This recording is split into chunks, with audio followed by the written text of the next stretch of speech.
Hello, choir planning nerds, and welcome back to the choir planning channel. Today I am super excited to be sharing with you a general music lesson plan that I actually designed while I was student teaching.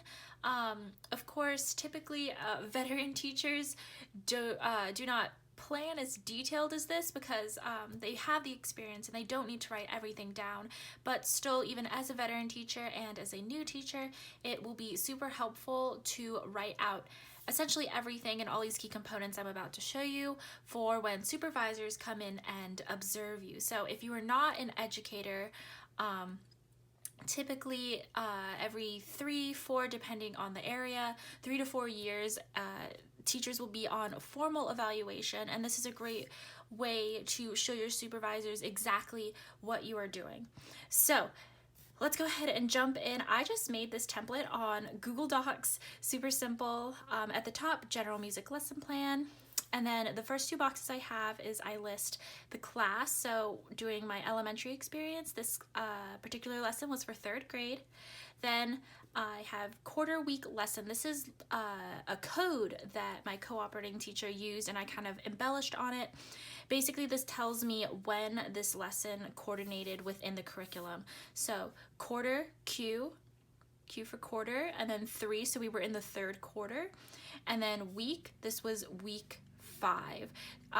You could potentially add L1 if this is lesson 1, L2 if it's lesson 2, depending if you have multiple lessons a week. So that's a little code.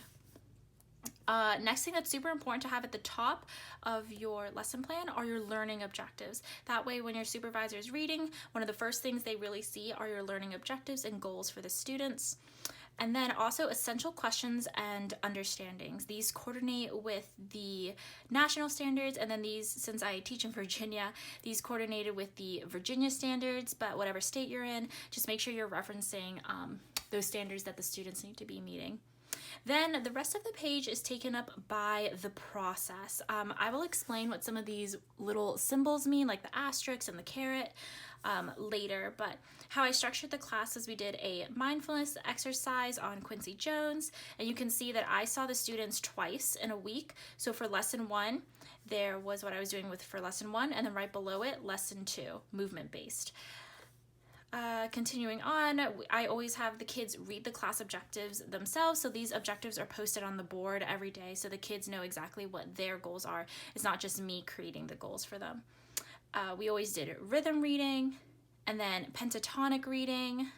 But here's something I really want to point out is that right here under rhythm reading, I have listed extension. So typically in an elementary classroom, you don't just have one class of 3rd grade. You have 2 or 3 or 4 classes of 3rd grade. And just for peace of mind, it's great to keep all of them on the same page curriculum-wise. But of course, you're going to have those 1 or 2 classes where the kids are ready to just push on and excel. But rather than sending them into the next content area where that's just going to be confusing keeping track of it, I like to put in extension. So I had a 3rd grade class when we were reading Ta-Dimi and Takadi patterns. They had that under their belt. So the next class, while the other classes were finishing just traditional reading, we extended the lesson for them and we had them chant 2 lines of Ta-Dimi and Takadi in 2 parts.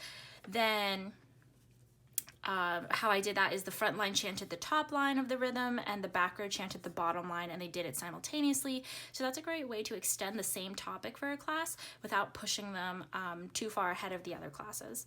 So it's always good to have extensions in there. We were doing a popcorn kickball routine, and then hey ho, nobody home. We were doing that as a round, and we also played chimes. So let me just move this up a bit. You can see again, here's my lesson 1, my process, lesson 2, process, and lesson 2 is the day we added chimes. And then as they're lining up and leaving, I always want to make sure, and I like to phrase it as this, they're going to read their class accomplishments. It's basically reading the objectives again for the day, except now we're calling them their accomplishments because they achieved those goals. So that is my general process format. It's very detailed. So therefore, your supervisor, who may not necessarily be a musician, can also follow along with what is happening. Then on the back page, On the back page at the top, we have listed the exact learning standards. I did not list the national here. I just listed our Virginia state standards.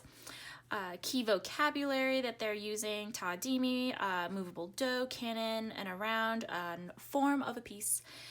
Listed materials. This is basically just for me, the materials that we needed. Yes, we did need kickballs for the popcorn kickball routine. Thankfully, it's important to build relationships with your fellow colleagues, so we were able to borrow a whole class set of kickballs from the gym teacher, so thank you to them. And this one is not necessarily needed, and my original templates did not have this, but I decided to add this in because when I was reflecting on my strengths and my weaknesses during student teaching, I found that my classroom management was lacking, which is not a very good thing. And so my advisor helped me in calling them classroom transitions, because if I make clear transitions and expectations, then my management would be better. So for each of our big things like the popcorn kickball routine, Hey Ho Nobody Home, and our pentatonic reading where the kids were up and moving, and also singing solos, I made sure to list ways that I would transition them and setting my clear expectations. So I think it's important as a teacher to know your strengths and weaknesses, and you could adjust this box as needed. Then moving down, assessment. Today, for this particular class, there was no summative assessments. They were all just formative, and then they're all basically teacher observation. So when the kids are chanting, you can tell who understands and who doesn't. If they can identify things, if they can represent the form of a piece by their movements, and then their independency in singing. So no rubric I made because it was just a formative assessment. But if I did have a summative assessment that day, I would add my rubric in this box. Now, I had mentioned earlier that I was going to talk about those little symbols. Accommodations are how are you using oral, visuals, and kinesthetic modalities in your lesson. So I created a little key to help me keep myself accountable in that I'm including all 3 of those modalities in every activity that they do. So me putting those in are just my self-check that I am including those components. Modifications, this is just if students are struggling or whatnot. Oh, sorry, my printer is making a lot of noises, if you can hear that in the background. So modifications, for instance, during their mindfulness activity with Quincy Jones, they were supposed to create their own movements to keep the steady beat, but if they are struggling, then basically we can modify it where I, as the teacher, would create the steady beat movements and the students would echo and follow me. Tonal reading, or the pentatonic reading, if they're struggling, I could easily walk up and write the solfege beside the note heads, and then etc. Any modifications you might need in anticipation of what the students might struggle with. And then lastly, one of the most important things that you can do as a teacher is reflection. So I leave a box here. It becomes a little tedious or a lot if you were to do such a detailed reflection for every lesson that you teach, but this was one of the ones I wanted to show you where I was a bit more detailed. Actually, I didn't print the other page to show this, but I did have actually a little bit more onto another page. But reflecting is really important because in reflection is how I realized that my classroom management is what I was struggling with.